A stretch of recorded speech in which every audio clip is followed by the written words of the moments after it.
inaugural de He4She UC3M, que es desde luego un proyecto muy ilusionante y que muestra que ha sido muy bien recibido en esta universidad. De hecho, la mayor evidencia que podemos tener de ello es precisamente la cantidad de caras desconocidas que tenemos ahora mismo delante de mí, porque eso implica que la Comisión de Redes ha hecho un esfuerzo buenísimo de difusión esta semana, pero además que esta asociación está teniendo, y esta idea está teniendo muy buena acogida, como digo, en esta universidad. En primer lugar, permitidme presentar a la mesa de ponentes que tenemos hoy con nosotros. A mi izquierda, en primer lugar, tenemos a Laura Martínez. Laura se dedica al mundo de la consultoría y de la empresa. Participó en el programa Empower Women de Naciones Unidas. Es una UN Champion. Laura inició el proyecto, bueno, luego nos explicará más acerca de ello. Laura inició el proyecto Break the Gap, que es una consultoría en igualdad de género para las organizaciones empresariales. A su izquierda tenemos a Inés Alberdi. Inés Alberdi tiene un extensísimo currículum, pero podemos destacar que fue la directora ejecutiva del Fondo de Naciones Unidas para el Desarrollo de la Mujer, UNICEF. Ha sido también, fue el primer abogado español en presidir una agencia de Naciones Unidas. Ha sido asesora del Banco Interamericano de Desarrollo y en el asesor del Instituto Internacional de Investigaciones y Capacitación para la Promoción de la Mujer. Tiene además numerosas publicaciones sobre feminismo y familia. Ha sido también diputada en la Asamblea de Madrid antes de ser directora ejecutiva de UNICEF. A su izquierda tenemos a Isabel Mastro Domenico. Isabel es una comprometida militante feminista, estudió en la Universidad Nacional Pedagógica de Colombia, en un máster de igualdad de género por la Universidad Complutense, y es la actual directora de la Agencia de Comunicación y Género, creada en 2016, es decir, el año pasado, con una comunicación igualitaria, responsable y con perspectiva de género. León Fernando del Canto es abogado en España y barrister en Reino Unido, involucrado también en la causa feminista, es también socio de la Agencia de Comunicación y Género. Pues bien, antes de darles la palabra, que es lo que supongo que todos estamos esperando, me gustaría hacer un breve apunte de cómo surge He4She UC3M. He4She surge de la iniciativa de un grupo de amigos este agosto, que estábamos muy involucrados en la causa feminista y decidimos crear una asociación. Lo hacemos con dos fines fundamentales. Por un lado, queríamos que fuera un foro de aprendizaje y de debate. Para nosotros eso era esencial, formarnos. Pero por otro lado, sobre todo, queríamos promover y acercar las ideas feministas y sus reivindicaciones a toda la comunidad universitaria, especialmente a aquellos que hoy por hoy les sean más ajenos o que incluso les podría producir cierto rechazo, especialmente entre el colectivo masculino. Entonces, ¿por qué decidimos He4She en vez de cualquier otra asociación? Podríamos haber adoptado otro nombre y podríamos haber adoptado otra causa. Sin embargo, decidimos He4She porque eso nos permite tener dos cualidades fundamentales. En primer lugar, es un espacio mixto. Nosotros consideramos que el hombre tiene un papel en la lucha por la igualdad de género, que es necesario que conozca, que comprenda y que se involucre. Es necesario que se sume en nuestra lucha. Principalmente por eso es por lo que acogimos el proyecto de He4She UC3M. Pero además también porque nos permitía tener otra característica, que es la neutralidad política. Aquí, en esta asociación, caben absolutamente todas las ideologías políticas, con sus implicaciones a la hora del feminismo, pero sobre todo uniendo a todos que luchamos por la misma causa. Pues precisamente por ello, recogemos el testigo que nos lanza He4She, que para aquellos que no lo conozcan todavía, es un proyecto de ONU Mujeres que está enfocado a la lucha por la igualdad de género a dos niveles, tanto la acción global, comprometiendo a empresarios, rectores y líderes políticos, como la acción local, haciendo que cada persona en cada lugar del mundo se comprometa con la causa de forma distinta. Pues bien, esto surge en agosto, en septiembre empezamos a hacer los trámites, hemos tenido un crecimiento exponencial, el boca a boca fue atrayendo a gente, la feria de asociaciones nos trajo una visibilidad muy grande y hoy por hoy somos más de 70 socias y socios. Y recalco el socios porque nos hace mucha ilusión que seamos casi más de 20 socios. Por tanto, antes de proseguir y darles la palabra a los ponentes, me gustaría que interviniera otro socio de la asociación, en este caso Abel Sánchez Triñanes, para darnos su punto de vista sobre qué es la asociación y el porqué de estas dos notas características de la igualdad, del espacio mixto y la neutralidad ideológica. Gracias.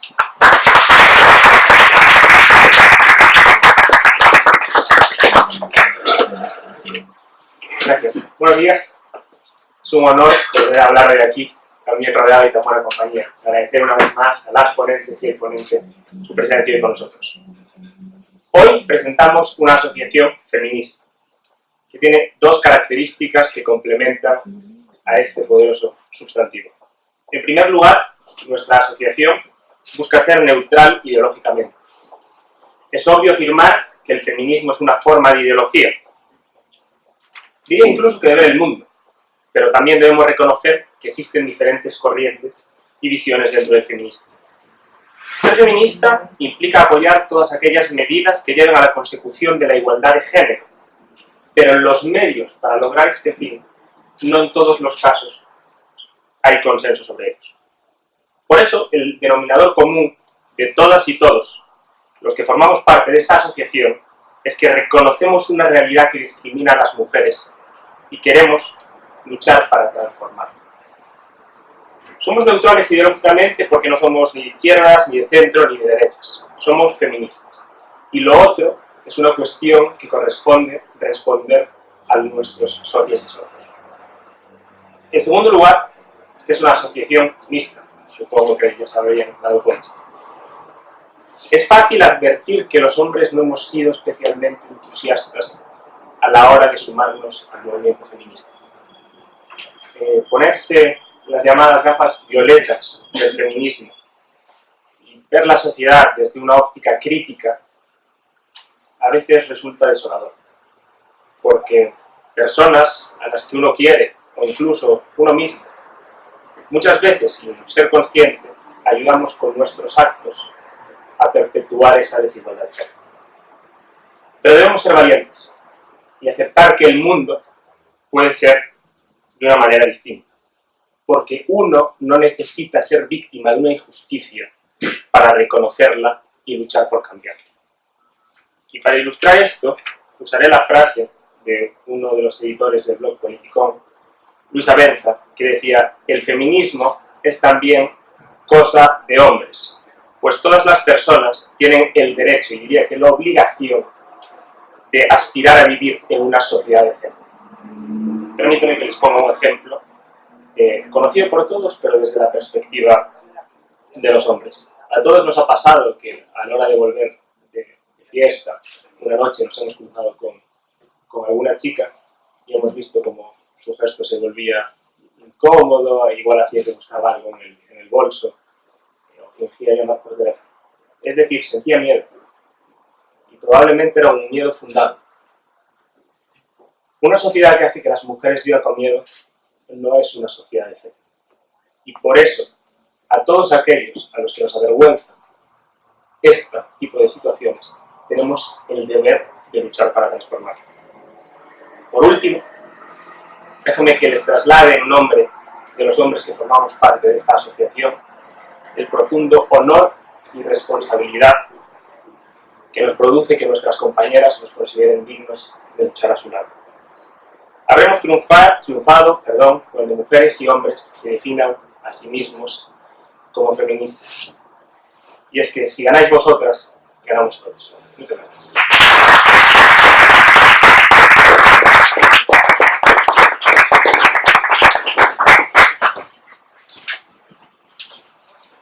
Muchas gracias, Abel, por tu intervención.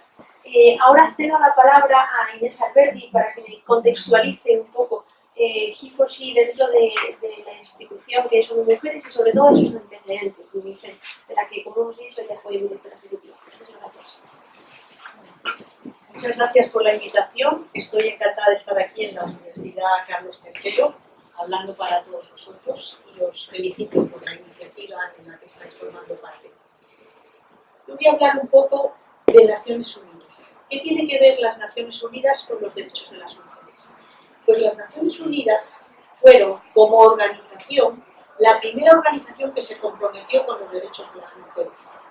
En los años 60 y 70, cuando empieza a aparecer lo que se llama la tercera ola del feminismo, cuando empiezan los países desarrollados, sobre todo en las universidades de los países desarrollados, al hilo de la movilización contra la ayuda mental. que se vivió en Estados Unidos, pero se vivió en toda Europa. Y también la movilización por los derechos civiles de la gente de color, que se vivió en Estados Unidos mucho más, pero también en todo el mundo desarrollado, surge ese preguntarse de las mujeres por qué, si yo puedo estar luchando por los derechos civiles o contra la guerra de Vietnam, sin embargo, en un montón de cuestiones no tengo los mismos derechos que mis amigos, mis compañeros, con los que son la libertad y esas cosas. Este movimiento de los años 60 y 70 fue presionando y llegó a las Naciones Unidas, que ven que no es solo cuestión de los países desarrollados, fundamentalmente los problemas más graves estaban en los países en vías de desarrollo. Lo que pasa es que las mujeres más movilizadas y los jóvenes más movilizados en general estaban en los países desarrollados. Y entonces se decide que el año 1975 va a ser el año internacional de la mujer. En aquel tiempo se decía más la mujer que las mujeres. Ahora hablamos más de las mujeres para reflejar la enorme diversidad que hay entre todas nosotras. Entonces, el año 75 se inaugura como año de los derechos de la mujer con una llamada a una reunión internacional en México, en el verano, en agosto de 1975, en el que todos los países miembros de la ONU tengan que ir a contar cómo es la situación de las mujeres en su país. Esto, por ejemplo, en España fue importantísimo, porque resulta que en 1975 todavía vivíamos en una dictadura. Y entonces, las dictaduras, aunque sean dictaduras, no les gusta parecer como muy reaccionarias, y en esa misma primavera de 1975, el régimen de Franco hizo una serie de reformas muy importantes, pequeñas, por supuesto, pero importantes para las mujeres, ese tema de poder ir al banco y hacer una cuenta corriente o sacar el pasaporte, cosas que ahora nos parecen como lo normal. No lo eran en aquellos tiempos.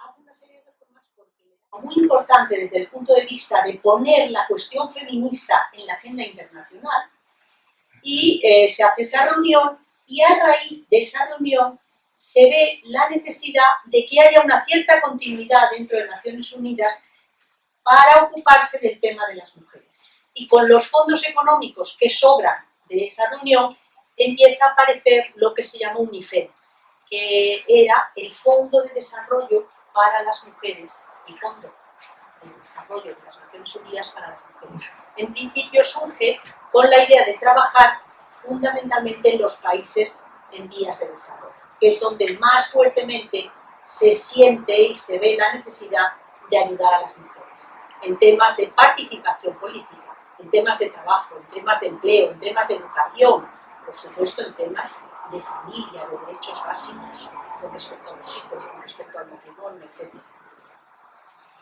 Hay una cuestión muy interesante para nosotros en España, de esta reunión del año 75 y de esta llamada de atención internacional a favor de las mujeres, que es que va a coincidir con un momento histórico muy de cambio en nuestra sociedad.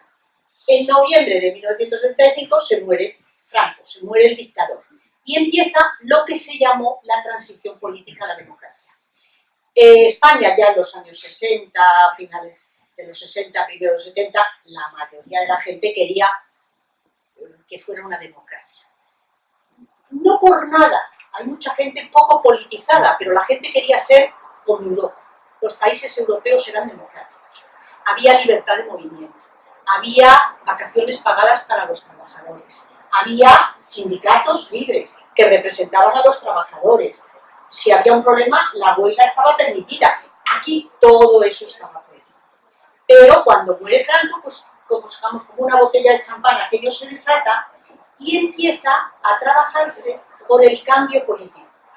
En teoría la dictadura lo había dejado todo atado bien atado, pero no tanto. Y entonces empieza una transición, pero si os fijáis, si recordáis la historia, es una transición muy lenta, porque entre que se muere Franco en 1975 y hay la primera Constitución democrática, pasan 3 años. 1978 se firma, se hay un referéndum y se aprueba a finales del 78. Eso ahora nos parecería mucho, un país que sale de una dictadura y tarda 3 años en tener una democracia de verdad. Pero todo tiene su parte buena. Y desde el punto de vista de nuestra historia, tiene una parte muy interesante. Y es que la mayoría, vamos, la mayoría, no todos los partidos políticos, como no lo había habido libertad política, no sabían quién se iba a llevar el gato al agua. Todos los partidos políticos, derechas, izquierdas, el comunista cuando lo legitima. Y entonces empiezan a escuchar a todo el mundo. Y era muy normal que los partidos políticos se reunieran con las asociaciones de vecinos, con las asociaciones de amas de casa y, desde luego, con las asociaciones feministas. Y eso explica que las reivindicaciones del movimiento feminista, tan importantes para los derechos individuales de las mujeres, para los derechos dentro del matrimonio, para la igualdad frente al trabajo, están recogidos en la Constitución del 78. Es decir, España, que venía de una dictadura, en el año, a primeros de los 80, tiene unas leyes, porque luego la Constitución pasa a leyes del Código Civil, unas leyes en algunos aspectos más abiertos que en Francia. Por ejemplo, en Francia y en España, tradicionalmente, existían los hijos ilegítimos. Os sonará a chino, felizmente. Un hijo ilegítimo es un niño o una niña que nace de una mujer que no está casada. Pero hay muchas variaciones. Puede ser que el padre sea soltero, entonces es menos malo, se llama natural, porque ese padre lo puede reconocer, solo si quiere, pero puede. Pero puede ser que el padre esté casado con otra señora, o puede ser incluso que sea un cura. Es decir, los hay adulterinos, los hay, bueno, en fin, había todo tipo de apellidos a los niños y niñas que nacían no dentro del santo matrimonio. Los hijos ilegítimos se acabaron en España, desaparecieron en 1981. En Francia han desaparecido en el año 2004, es decir, antes de ayer.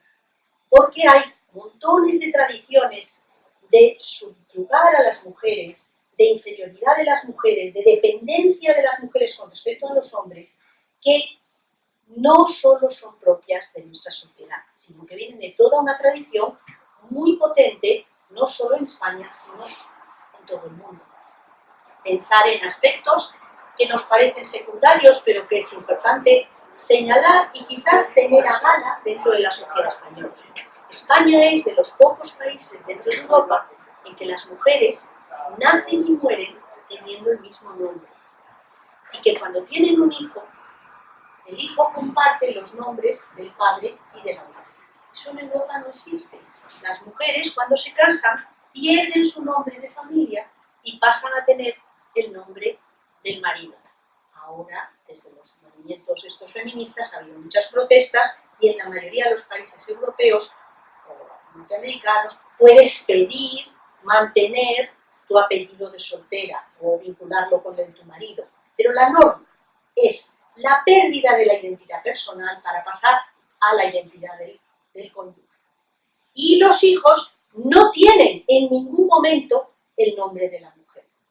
Es decir, yo creo que hay muchas cosas, unas más importantes, otras menos importantes, unas más simbólicas, otras más materiales, como la participación en el trabajo, la formación, pero todo forma parte de esa tradición y de esa cultura de sujeción e inferioridad de las mujeres en las que nuestras sociedades han venido existiendo, trabajando, y a veces es lo que nos explica eso que nos cuesta tanto entender, que gente joven, chicos y chicas, niños y niñas, que a lo mejor tienen padres o madres abiertos, igualitarios, los dos trabajan, los dos participan, los dos combinan su vida y su trabajo, y sin embargo siguen teniendo esas ideas de superioridad masculina y de dependencia femenina.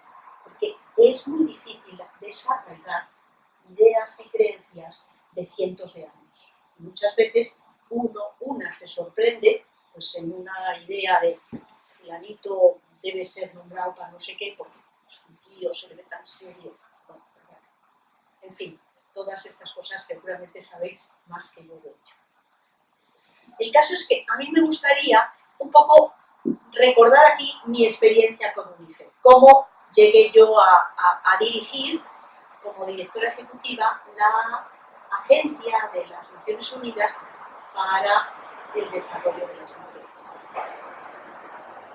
Empezó todo en 2007 porque se iba la directora ejecutiva que había y se hace un concurso internacional para nombrar una nueva directora. Pero ahí tiene mucho que ver, no solo porque bueno, pasas paneles, exámenes y cosas, muy interesante porque mi carrera universitaria me ha llevado a oposiciones en las que está todo reglado. Ya sabéis cómo son las oposiciones en nuestro sistema educativo. Tales temas, tales cosas, cuántos sesenios, cuántos quinquenios, en fin, todo está arreglado. Mientras que en la manera de seleccionar en muchas empresas privadas, y es el caso de las Naciones Unidas, es mucho más de que, es verdad, tú cuentas tu currículum, pero luego hay una serie de paneles donde tú pasas unas entrevistas normalmente de 6 o 7 personas que van preguntando cosas diferentes de tu vida, de tus experiencias, de dónde has estado, y cuando vas pasando los paneles, van recortando los candidatos, cuando ya solo hay a lo mejor 3 candidatos, es muy normal que ya una persona de nivel muy alto, en este caso Ban Ki-moon, el secretario general, pues entrevista a los 3 finales candidaturas y ve cuál es la mejor. Es verdad que pasé todos esos paneles, pero si no hubiera sido española, no hubiera sido nunca. ¿Por qué?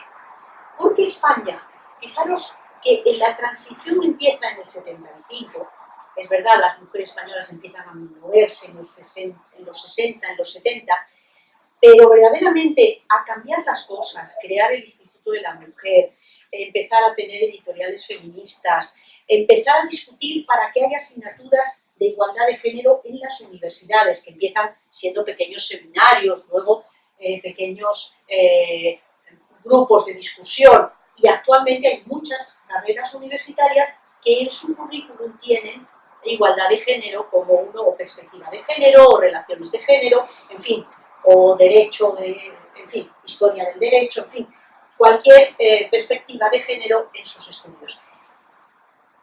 En el 2007, España era vista a nivel internacional como uno de los champions, de los defensores de la igualdad de género. Había hecho una de las leyes más avanzadas de igualdad y de lucha contra la violencia en todo el territorio europeo. Empezó quizás lo más brillante y más temprana que Austria, pero España muy tempranamente apoyaba mucho los temas de igualdad.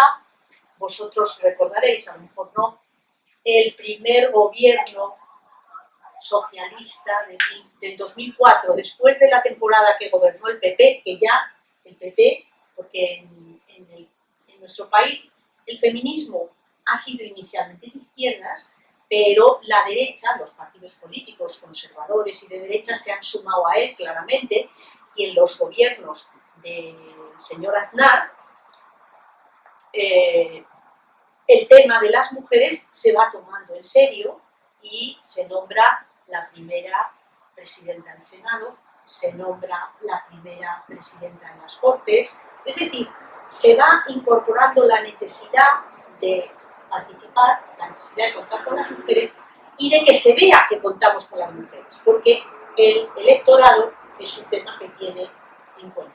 Pero vosotros acordaréis, el primer gobierno socialista después del periodo Aznar, que ganó el señor Zapatero las elecciones, fue un gobierno que dio la vuelta al mundo la foto, porque era mitad y mitad hombres y mujeres. Claro, eso en España, viniendo de donde veníamos, sonaba muy sorprendente. Tantos hombres como mujeres. Es verdad que si os fijáis, y luego la prensa siempre, hay un escrutinio especial sobre las mujeres, porque hay las feministas, y esta tía qué méritos tiene. No hacen el escrutinio lo mismo que sobre los tíos. Anda que no hay tíos normal, llegan a casi nada, porque hay una exigencia superior a la normal. Y hay un periodista que hizo una encuesta y reflejó que la suma de todos los hijos de todos los ministros del gobierno de Zapatero en aquella fecha sumaban 22 hijos. Y la suma de todos los hijos de todas las ministras del gobierno de Zapatero sumaban 5. Es decir, sí había gobierno paritario, pero algo raro pasaba. ¿Qué significa eso de que las mujeres tengan menos hijos, estando en la misma posición, más o menos la misma edad, la misma generación? Pues ahí vais a tener muchísimo terreno para reflexionar, porque la carrera profesional y la carrera vital de los hombres y de las mujeres no es la misma. Y en ese sentido, el tema del trabajo, de la formación y de la distribución de las responsabilidades familiares entre los hombres y las mujeres, pues todavía es el tema pendiente que tenemos en nuestra sociedad. Pero hablando de UNICEF, yo llegué allí en parte por ser española, por esa imagen que había de España de apoyo a los derechos de las mujeres, y vi que los temas grandes en los que se trabajaba, UNICEF era en aquel momento una institución, una agencia que a mí me parecía muy grande, pero a nivel de Naciones Unidas no lo era.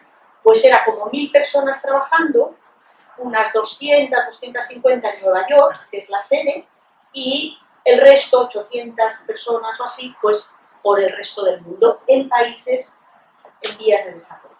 Y la manera de trabajar es conseguir los fondos económicos de los países ricos y hacer programas y actividades en los países en vías de desarrollo.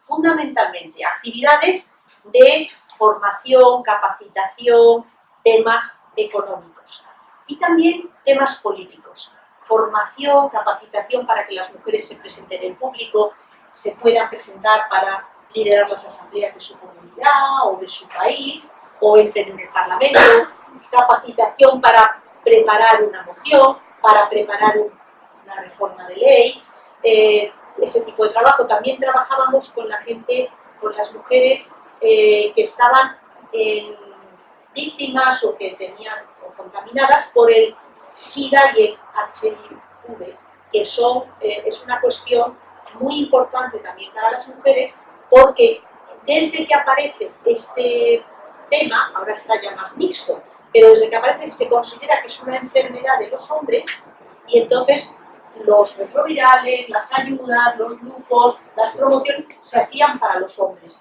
mientras que hay una gran cantidad de mujeres que están infectadas, que están con todos los problemas de discriminación, de problemas familiares, de problemas laborales que ello trae. También trabajamos en este tema y trabajamos mucho en un programa contra la violencia de género. UNICEF puso en marcha en estos años un programa que se llamaba Di No, que es Say No to Violence. Di que no, y había que firmar que tú estabas contra la violencia de género. Esta campaña se propuso durante un año conseguir 1 millón de firmas para llegar a las Naciones Unidas para promocionar que las campañas fueran ya con medios y con actividades. Y hubo una suerte estupenda, y es que una actriz de lo más glamuroso que había en ese tiempo, que es Nicole Kidman, aceptó ser la imagen de esa campaña. Y entonces Nicole Kidman, que por lo visto ella nos contaba que es hija de una mujer feminista australiana, que su madre le había dicho que tenía que ayudar, y entonces debió rodar en una película. Yo no sé si habéis visto esa película que se llamaba La Traductora, La Intérprete. Estaba en Naciones Unidas y la madre le decía, bueno, aparte de tu trabajo y rodar esa película, ¿estás viendo en Naciones Unidas qué se puede hacer para ayudar a las mujeres? Y entonces, bueno, tan bueno fue que fue ella la que se ofreció, y durante más de un año estuvo siendo la imagen de una campaña, y eso pues ayuda para conseguir votos, conseguir campañas en la televisión, y fue una campaña inicial contra la violencia contra las mujeres. De esa campaña es heredera luego otra campaña, Unidos contra la violencia contra las mujeres, y yo creo que luego se han dado cuenta en Naciones Unidas que este tipo de campañas con líderes, ya sea políticos o culturales o imágenes muy atractivas de los medios de comunicación, tienen un refuerzo, y lo bueno era lanzar una campaña globalmente por la igualdad de género, no solo sobre la violencia. En la época en la que yo estuve en Naciones Unidas, en UNICEF, empezamos a pensar, UNICEF a nivel de Naciones Unidas se considera una agencia pequeña. Y empezamos a pensar que era necesario elevar de nivel.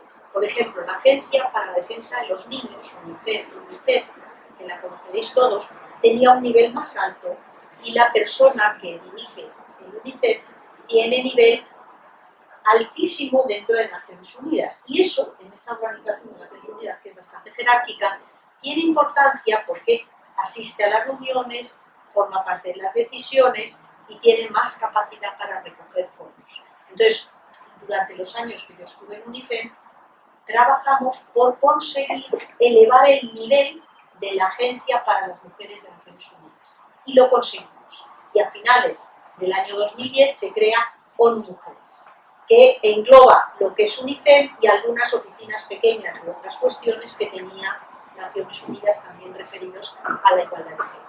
De tal manera que ONU Mujeres ahora no solo puede actuar en países en vías de desarrollo, sino en todos los países, también en países desarrollados.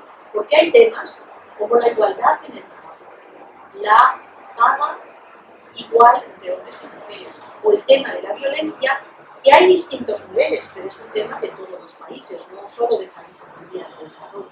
Entonces se creó ONU Mujeres y felizmente la primera secretaria general, la primera directora de ONU Mujeres fue Michelle Bachelet, que había sido la presidenta de Chile y que ha vuelto a ser, actualmente vuelve a ser presidenta de Chile. Es una mujer muy valiosa, muy feminista y yo creo que dio un impulso importante a la causa de las mujeres dentro de Naciones Unidas. Muchas gracias.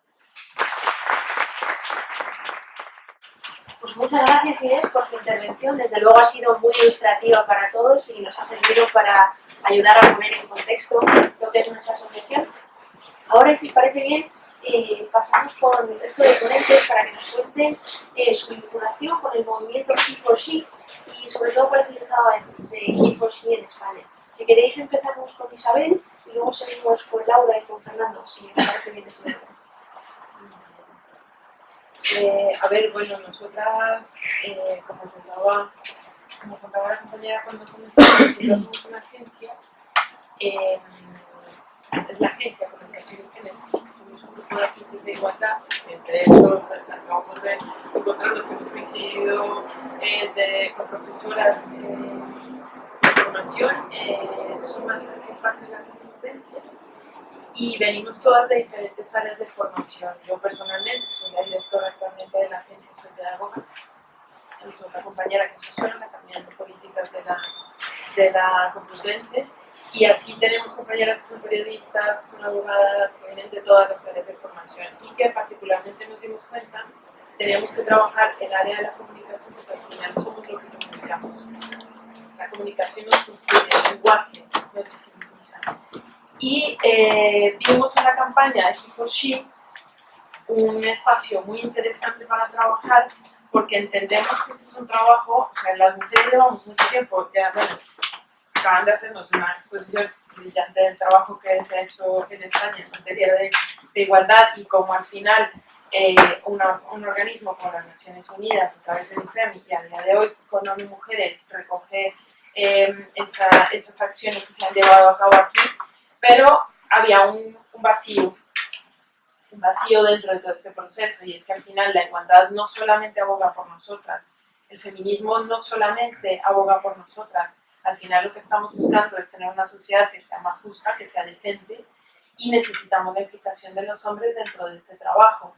Entonces la iniciativa He4She aparece como ese espacio para vincular a los hombres que se hace a un nivel de máxima involucración que plantea tener como voceros inicialmente, aunque a día de hoy ya yo he perdido la cuenta de cuántos hombres ya están firmando dentro de la campaña, pero son millones de hombres a lo largo y ancho del mundo, ¿no? Pero inicialmente plantea involucrar a 10 personajes masculinos en el ámbito político, en el ámbito académico y en el ámbito empresarial de la sociedad civil. Sabemos, pues, por ejemplo, que el presidente, bueno, Trudeau, el canadiense, es una de las voces que está más constantemente trabajando con este tema, pero como él tenemos actores, tenemos empresarios. Y aquí en España la iniciativa surge como recogiendo esa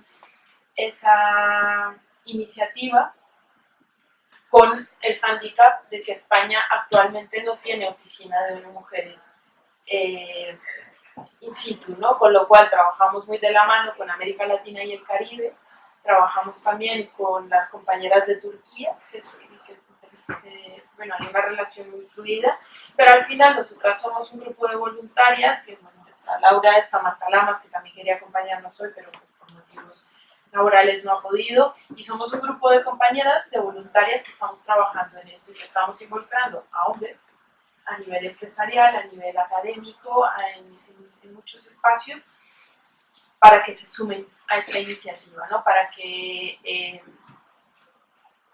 yo personalmente, y es un poco desde la línea en la que hemos dirigido esta campaña desde la agencia, es necesitamos que los hombres se cuestionen su papel en estas sociedades, porque la igualdad solamente se va a conseguir en el momento en el que ellos también hagan un alto en el camino y empiecen a pensar en lo que tienen en su entorno.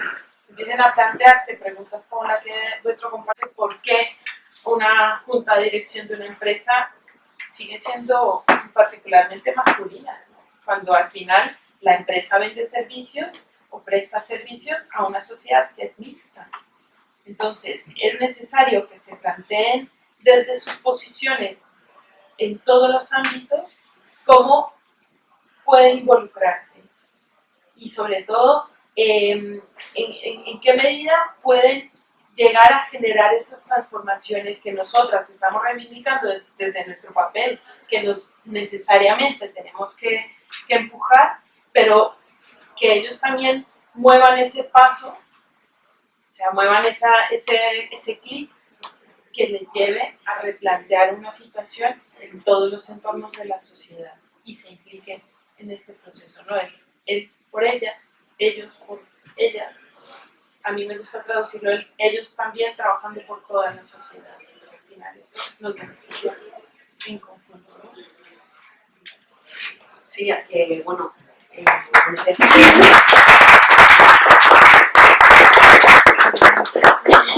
sí, ahondando en lo que es la campaña He4She, también en la presentación que ha hecho al principio de Abel, hablaba de nuestra lucha, ¿no? Como mujeres, apoyamos en nuestra lucha, pero creo que es ayudarse también a ellos en su propia lucha, ¿no?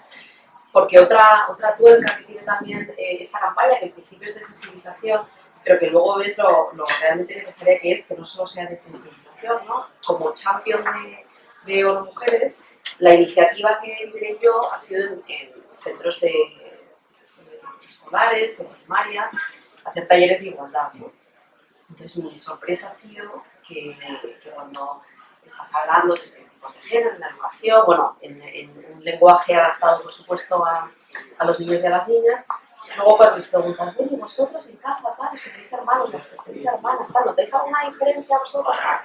Y llama la atención cómo son los niños los que más participan para hablar de esa desigualdad que viven ellos, de pues, cosas sangrantes de niños de 10 años, hablamos de sexto de primaria, 10, 11 años, que dicen, pues sí, porque mi abuelo, por ejemplo, daba besos a mis hermanas, pero si no, cuando yo le voy a dar un abrazo, me dice, quita, que entre nosotras no nos abrazamos, ¿no?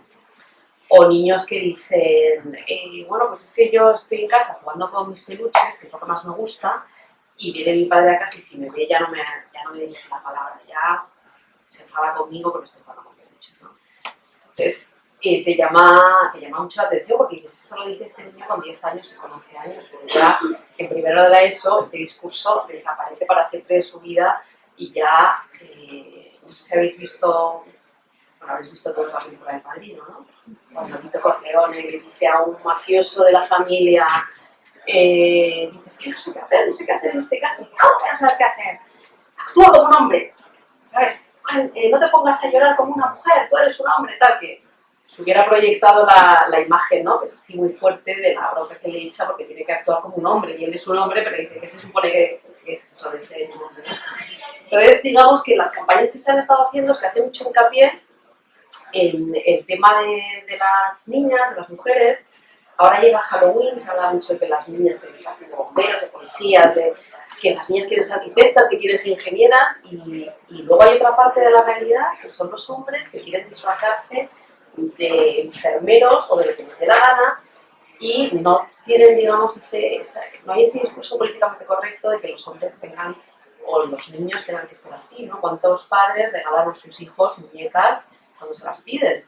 Y las deben de pedir en algún momento de su vida todos los niños. Yo tengo 3 hijos y los 3 en algún momento han querido jugar con muñecos, pues porque ven a los padres, vamos, a su padre cambiar pañales, dar el biberón y al final replicas los roles que tienes en tu casa, ¿no?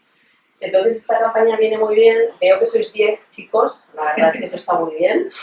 Es un punto muy positivo porque cuando se habla de igualdad o hacemos otras actividades en otras universidades, es que a veces hay 2 chicos.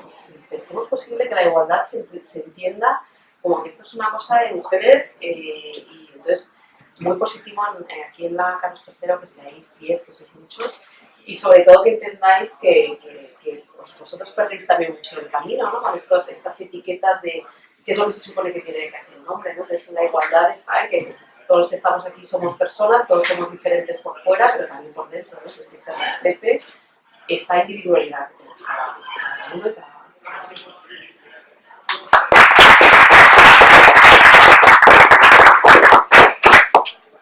A mí me ha hecho mucha gracia que haya contado los 10 chicos porque fue lo primero que yo hice y creo que es una de las primeras cosas que aprendemos a hacer cuando trabajamos en entornos feministas, es ver un poco esa disparidad existente en todos los ámbitos, ¿no?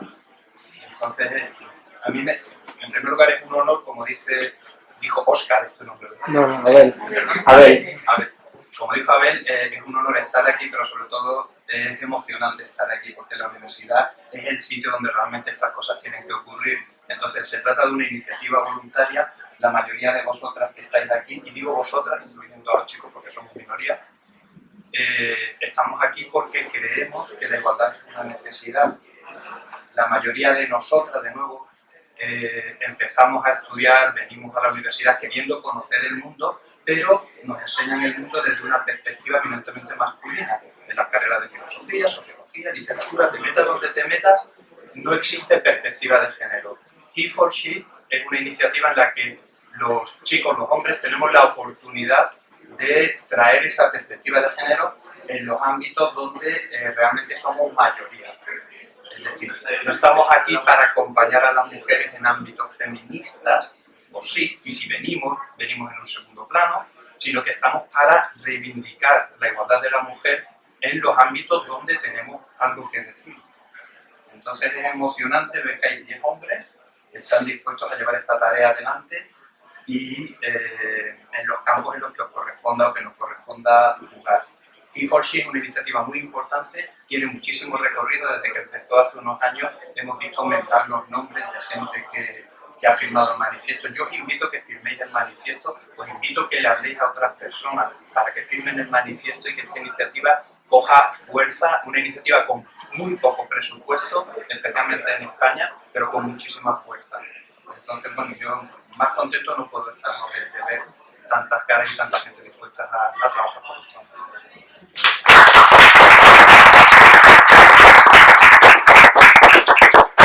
Pues muchísimas gracias a los 3 por contarnos qué vinculación tenéis con He4She. Nos gustaría saber, bueno, los 3 formáis parte de la Agencia de Comunicación y Género que lleva esa vinculada con He4She aquí en España, y nos gustaría saber qué importancia creéis que tiene la comunicación en la lucha feminista y especialmente qué importancia tiene el lenguaje. Sí, eso nos daría mucho. Pero bueno, vamos a ver, es que tal como empecé, ¿no? Es que somos lo que comunicamos. O sea, al final el lenguaje nos construye desde las primeras etapas. La semana pasada hice una entrevista con una compañera periodista que me preguntaba sobre eso, ¿no? Y yo le contaba que en mi trabajo con adolescentes uno de los primeros ejercicios que hago siempre es cuestionarles sobre cuáles son las primeras formas en las que interactuamos, como niños y como niñas, ¿no? Y al final siempre están estereotipadas, porque al final la sociedad nos va trayendo en esos roles, ¿no? Y entonces el tema de los juguetes es clave. a las niñas, ¿cuáles son los juguetes por excelencia que nos dan?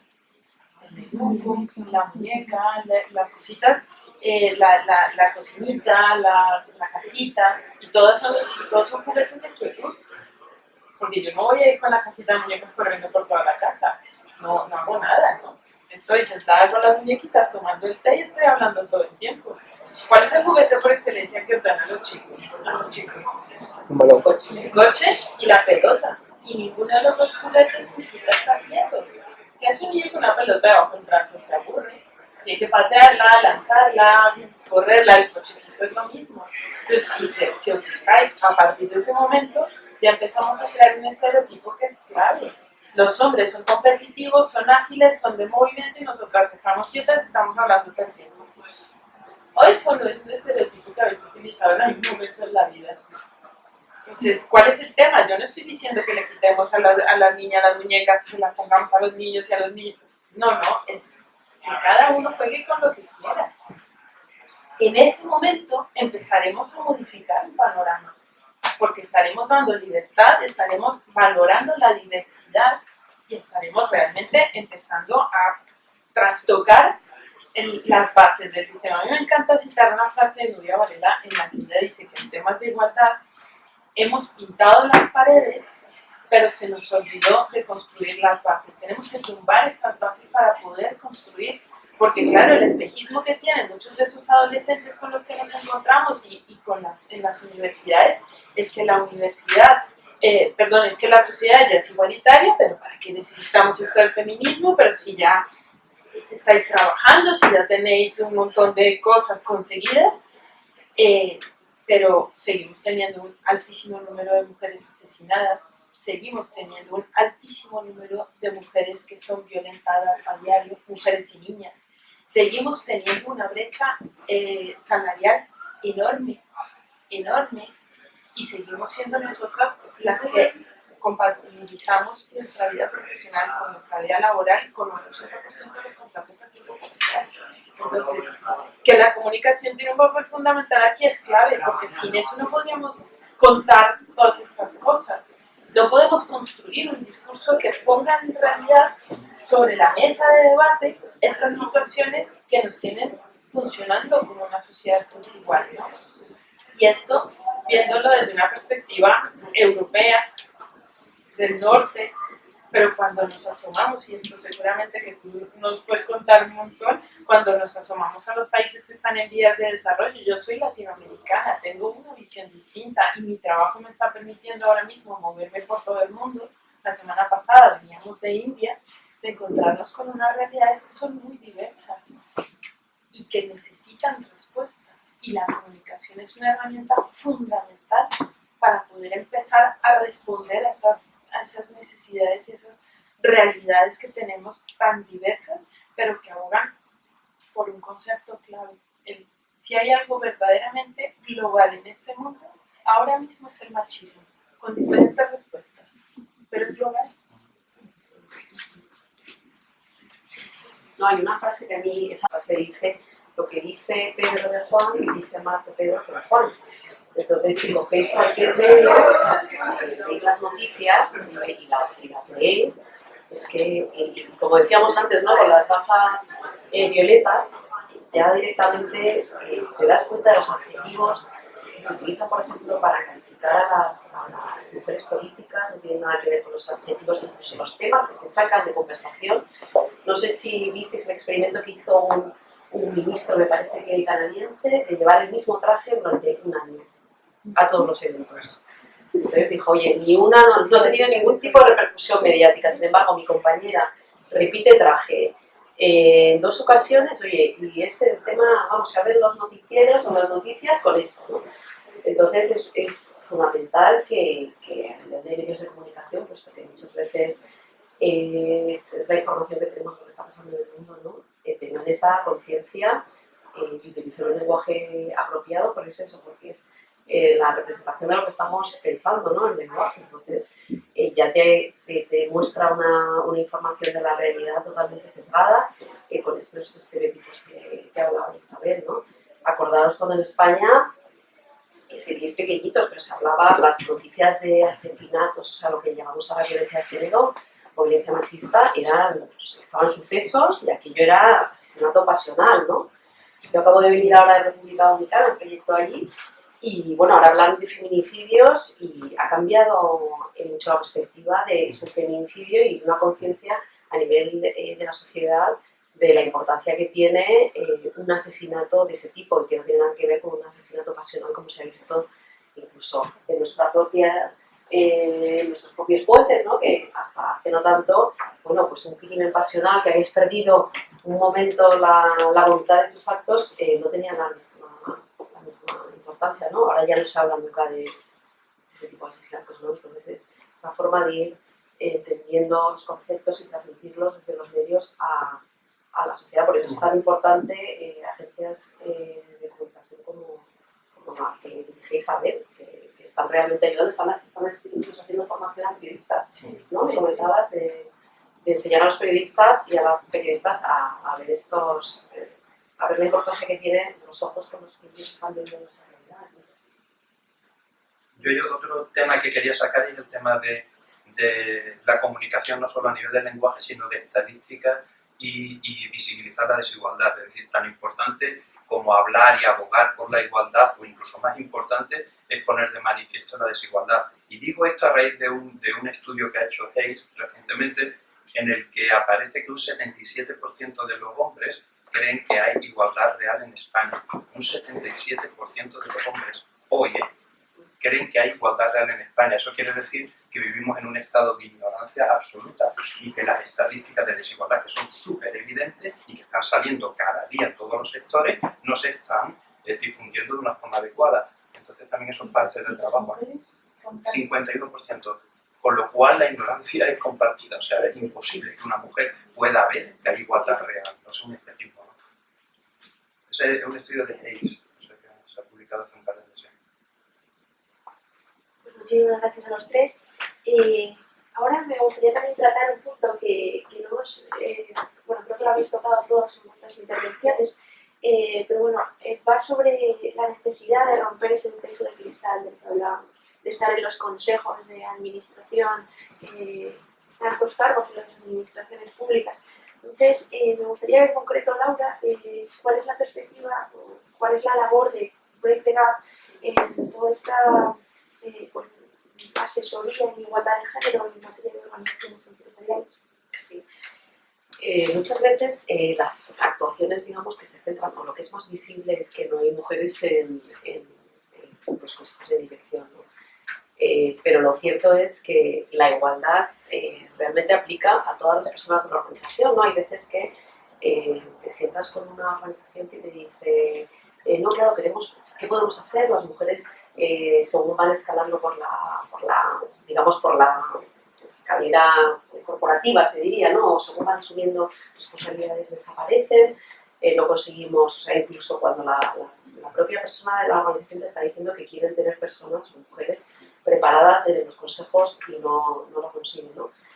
Realmente la visión tiene que ser mucho más amplia porque es transversal a toda la organización, incluso hasta las personas que están trabajando como proveedoras, que no, a lo mejor no son empleados o empleadas de la organización, pero prestan un servicio, ¿no? O sea, al final, favorecer, ahora se está hablando de pinkwashing, no sé si conocéis el término, que es incluir, bueno, pues oye, ficho a una mujer muy preparada y está en mi consejo de dirección y ya creo que ya sacó buenas notas en este tema de la igualdad, ¿no? Incluso hay mujeres que están en varios consejos de dirección ocupando ese puesto, ¿no? Como si no hubiera mujeres suficientemente preparadas que las hay, ¿no? Y podrían ser diferentes, ¿no? Entonces, realmente es un trabajo que se tiene que hacer desde la base y de forma transversal, no solo desde los departamentos de comunicación y de marketing y de recursos humanos, sino desde la visión estratégica y objetivos de negocio que tiene la organización, porque en una digamos, organización donde fluye de forma transversal esa igualdad, sí que surgen esas mujeres, sí que se consigue retener a esas mujeres, ¿no? Muchas gracias. Pues si queréis añadir algo más, podéis hacerlo, si no, podemos abrir un turno de preguntas, si os parece bien. Muy bien. Pues si hay alguien que quiera hacer alguna pregunta, comentario, intervención. Yo quería preguntar la desigualdad. Es cierto que en el mundo occidental hay desigualdad, pero en el mundo, el tercer mundo, que nunca se habla de eso. Si es más acentuada, quería preguntaros. Es mucho más marcado. Los niveles, quizás si tú piensas en los problemas fundamentales que tienen las relaciones de los hombres con las mujeres en nuestro país, o en Noruega, o pongamos un país cercano, Marruecos, la mayoría de los temas son comunes. Es decir, sería el tema de la superioridad, el tema de quién tiene la autoridad sobre la familia, el tema de quién se ocupa con los hijos, qué empleo puede encontrar el hombre y cuál la mujer, estereotipos para ir por la calle. Es muy parecido, pero son temas de nivel. En España, pues las mujeres tienen libertad para moverse por la calle.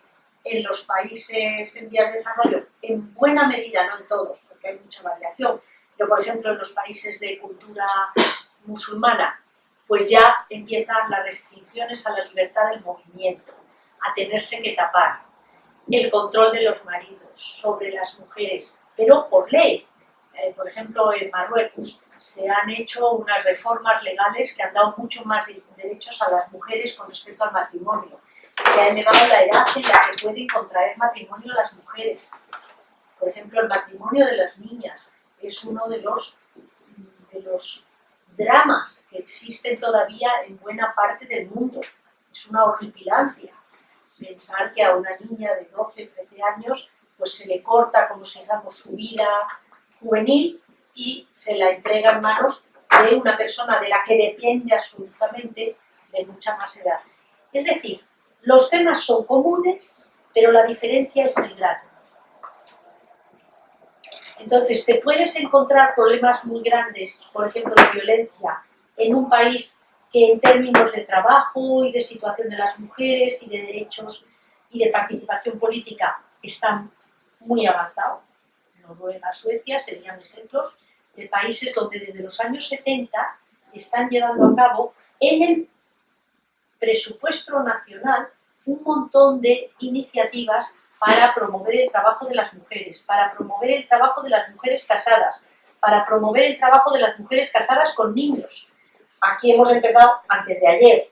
Hay algunos programas, hay ayudas, empieza a haber guarderías, todavía son caras, no es una guardería para todo el que tenga, todos los hombres y mujeres jóvenes que tengan hijos y ellos estén trabajando, tienen guardería, derecho a guardería, y existe esa guardería, pues en Noruega, en Dinamarca, en España todavía es un problema el tema de las guarderías. En buena parte de los países en vías de desarrollo no hay ese concepto, las mujeres van a los trabajos más duros y a recoger agua durante horas en camino va, camino viene, cargando con sus niños. Es decir, yo creo que los temas son muy comunes, pero el nivel de grado, de profundidad del problema es muy diferente. Y UNICEF, ante ese mayor grado de desigualdad, ¿qué ha hecho que pretende hacer? O sea, ¿cómo actúa? Hombre, UNICEF ya ha desaparecido, ahora son mujeres. ONU Mujeres trabaja en programas de capacitación. Por ejemplo, aquí no sería necesario que hicieran un trabajo de capacitación, por ejemplo, de hablar en público para mujeres que vayan a trabajar en las comunidades. En algunos países africanos o de algunos países centroamericanos, pues es muy bueno hacer capacitación de mujeres para que sean líderes de su comunidad, para que el día que haya que hacer una reforma en el pueblo, ellas sepan decir dónde debe estar el pozo con el agua, porque debe estar a mano para que las mujeres vayan cerca, dónde debe estar el centro de salud, a mano, no sé cuántos kilómetros lejos, para que dificulta la vida de las mujeres. Es decir, el tipo de programas y el tipo de medidas que se pueden hacer para mejorar la relación de igualdad entre los hombres y las mujeres es muy variado. Y además hay programas muy bien intencionados que no tienen mucha eficacia. Sin embargo, hay otros que sí. Pues ahí está la habilidad de las asociaciones de mujeres, de escuchar a los propios grupos de hombres y mujeres que se interesan por estos temas, porque normalmente van a ser los que sepan cómo se deben hacer las cosas. Hay iniciativas como, por ejemplo, los presupuestos de género, que eso lo hay a nivel de las comunidades, a nivel de los perspectiva de género, para ver ciertos programas si de verdad ayudan a todos, a los hombres y a las mujeres, o solo ayudan más a unos que a otras. Es decir, hay muchas iniciativas, pero hay mucho trabajo pendiente.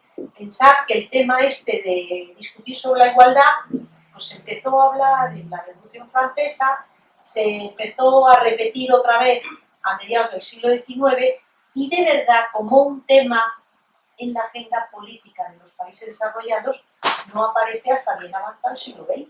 Es decir, es un tema importantísimo de antes de ayer. Entonces, cuando tenemos esa impaciencia o esa desesperación, que vemos cosas que todavía son injustas, son tremendas, yo os invito a que penséis, oye tú, y todo lo que hemos conseguido, que solo llevamos en los países desarrollados 40, 50 años peleando por esto y se han conseguido muchas cosas.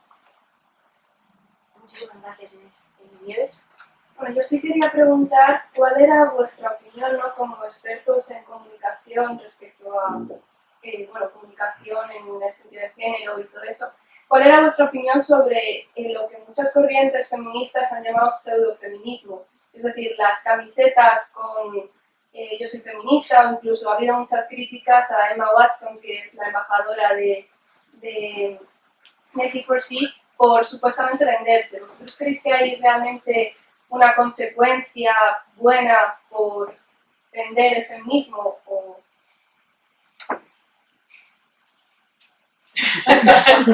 A ver, yo personalmente creo que es un debate necesario, como muchos debates más que se tienen que dar dentro del feminismo. Pero yo considero que necesitamos que el mensaje llegue. Necesitamos que llegue a cuanta más gente llegue, va a ser mejor. Que algunas marcas se están haciendo de oro porque están llenando sus vitrinas de camisetas con mensajes feministas.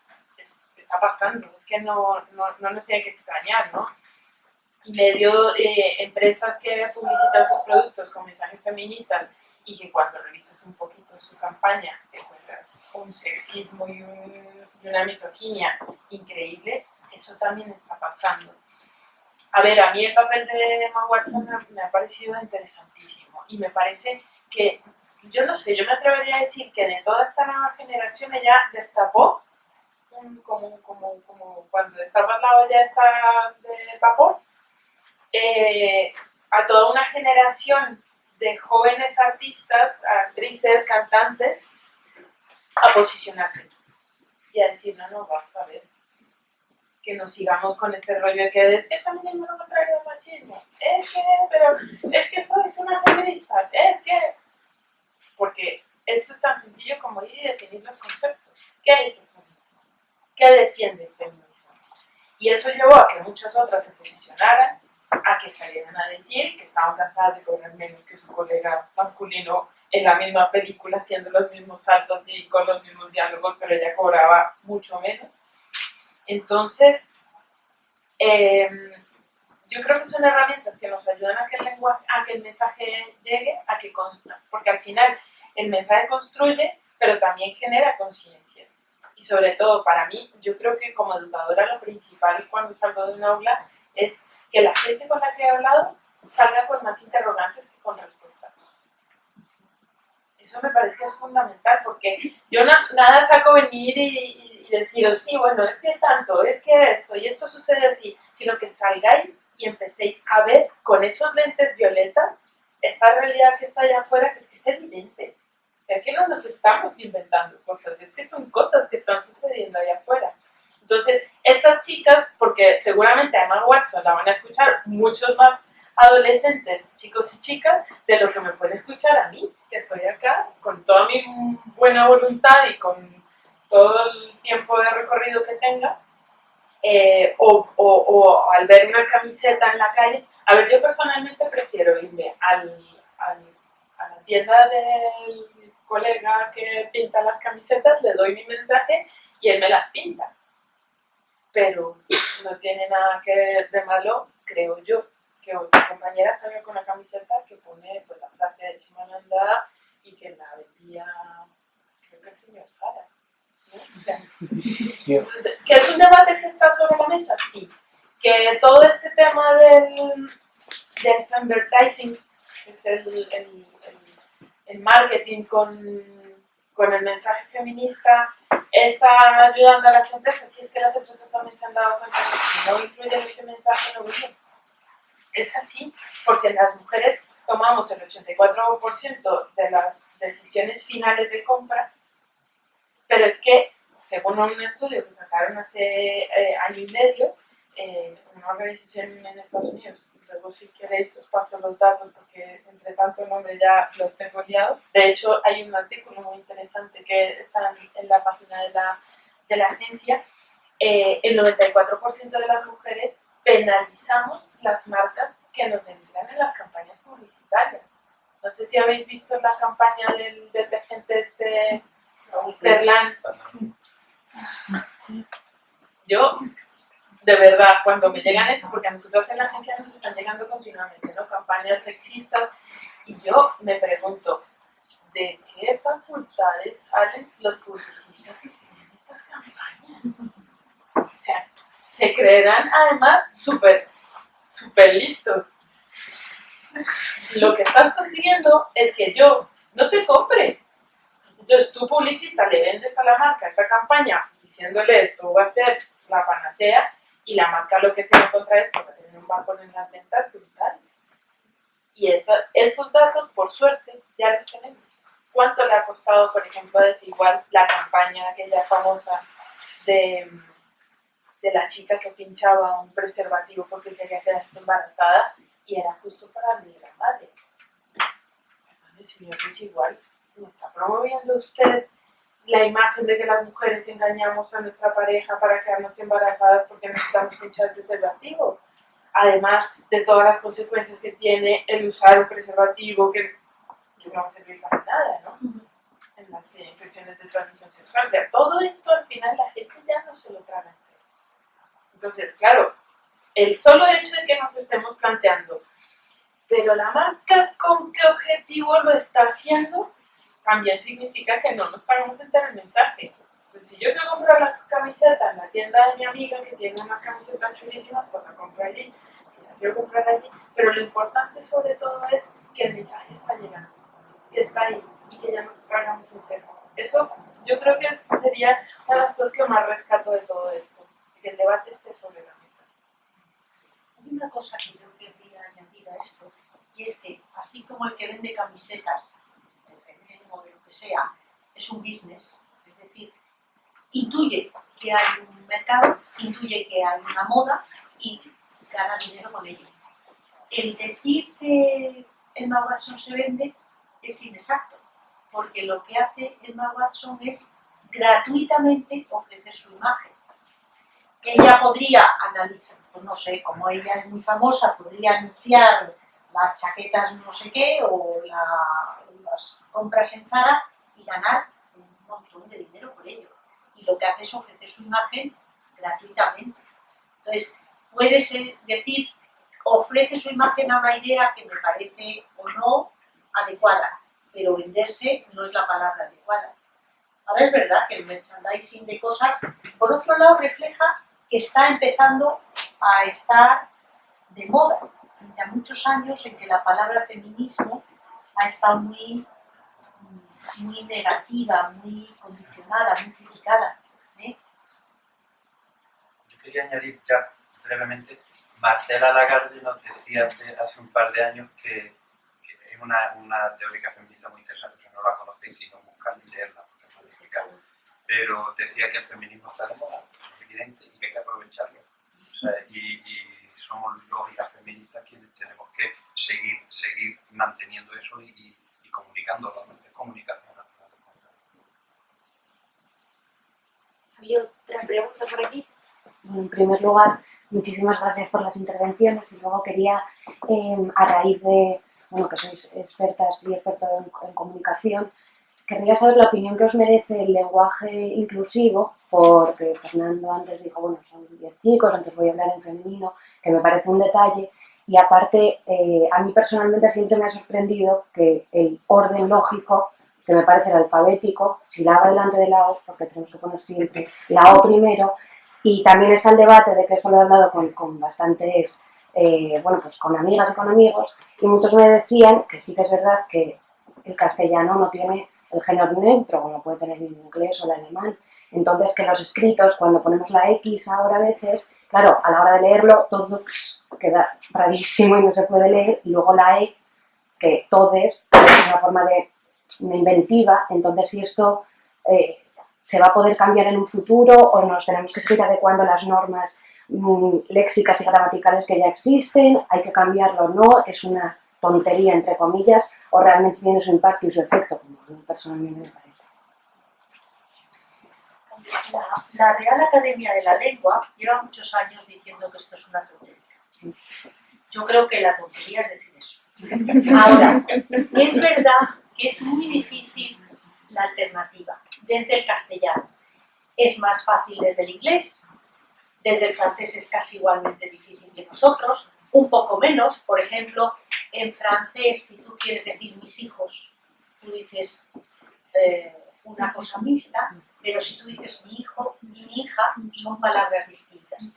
Aquí mis hijos, aquí dices, por ejemplo, ¿cuántos hijos tiene? Pues yo debo decir, tengo un hijo y una hija, porque si digo tengo 2 hijos, en español está correcto, pero nadie se entera, no está muy claro. Solo si tienes 2 hijas, estarías diciendo tengo 2 hijas. Es decir, el lenguaje castellano es más difícil desde el punto de vista del lenguaje inclusivo. No soy personalmente, por ejemplo, de hablar en femenino. Muchos estudiantes, alumnos míos, lo hacen. Me parece muy bien, pero yo no lo hago. Pero hay 2 aspectos en el lenguaje para evitar la misoginia arraigada en el lenguaje. Hay 2 aspectos distintos. Uno es el uso de la lengua. Es decir, intentar no decir mis hijos o mis estudiantes, sino mis estudiantes, que son chicos y chicas, o las mujeres y los hombres que han venido a esta conferencia, o chicos y chicas, amigos y amigas, no de una manera exagerada para que no se haga pesado. Estudiar palabras alternativas a los jóvenes, pues la juventud, para que no sea solo los...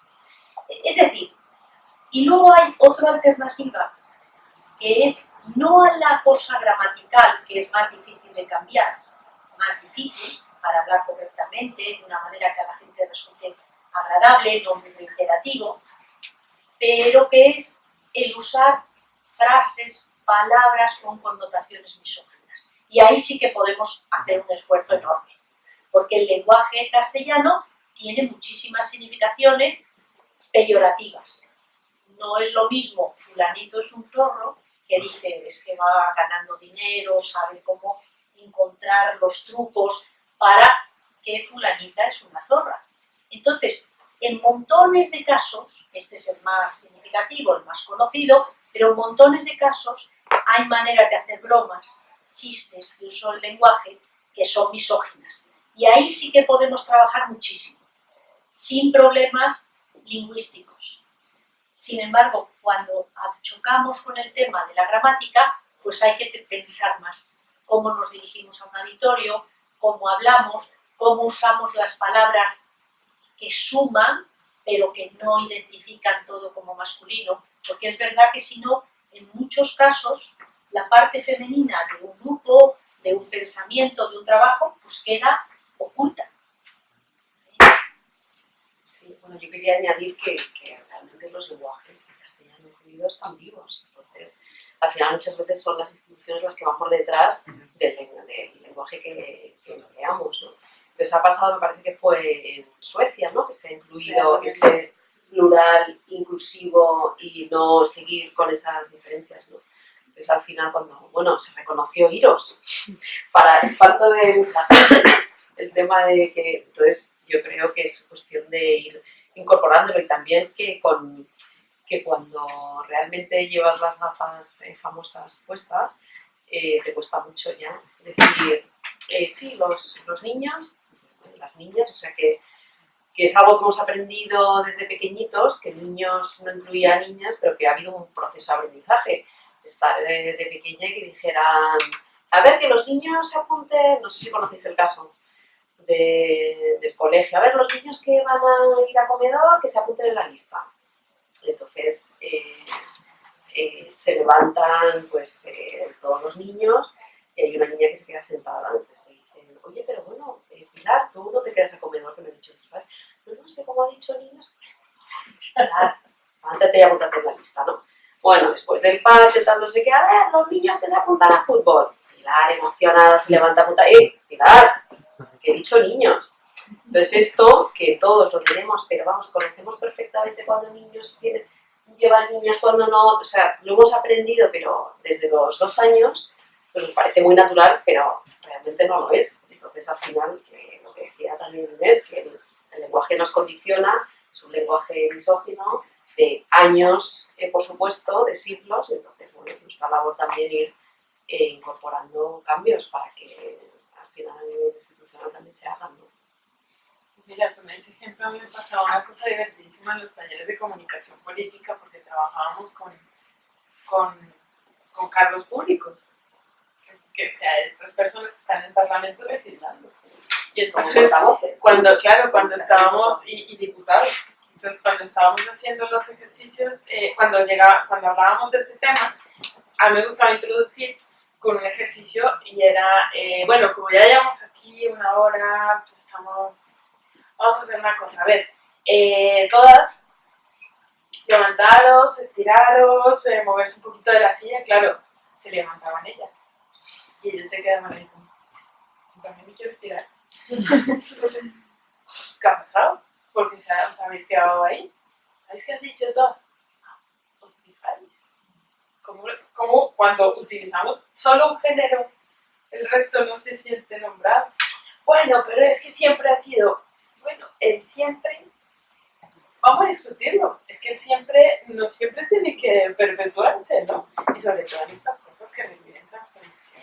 Sí, lo difícil que es, porque yo asistí a un taller de participante donde la profesora dijo, bueno, oye, si no os importa, como sois, que has dicho todo si no os importa, como sois mayoría de mujeres, había 2 chicos. Voy a hablar en lugar femenino. Entonces, ¿o tenéis algún problema? ¿Os importa? Y los chicos, no, pues no, la verdad es que no.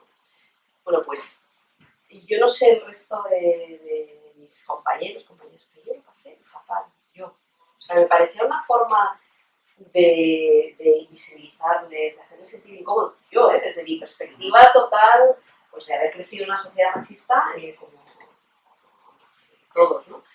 Y todas, pues está pensando cada vez que decía, bueno, ahora todas vamos a hacer, y yo no pensaba en ellos y diciendo, qué horror, es y ellos lo llevaban con bastante más naturalidad, pero yo sí que sufría aquello de verles que les trataban en femenino, ¿no? O sea, para que incluso con la sensibilidad que pueda tener a estos temas, aún así me parecía que era desmerecerles, ningunearles, me parecía horrible.